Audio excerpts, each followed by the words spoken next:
దోశో ఇడ్లీయో కాకుండా ఇలా chocolate plate నిండా నింపుకొని తినేవాడిని ఏమంటారు? బాబీ అసలు. అబ్బబ్బబ్బబ్బ, ఆ ప్లేట్ చూడు, అందులో చాక్లెట్ సిరప్ చూడు. క్రోసాంట్ ఇలా ముక్క చేసి ఇలా సరిపోలేదని మళ్ళీ దానికి న్యూటెల్లా పోసి అలా తిని మళ్ళీ పైన కొంచెం టాపింగ్. స్వీట్ అంటే పడనోడు కూడా తినబుద్ధి అవుతుంది, అలా తింటున్నారు.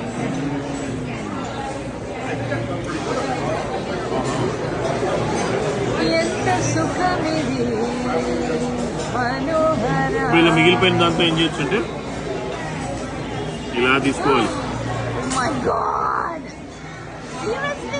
అంటే ఎంత పడితే అంత ఎక్కువ తినకూడదు, ఇలాంటివన్నీ చాలా తక్కువ తినండి. ఇలా ఉడికే టచ్ చేయండి, ఎంత వస్తే అంత.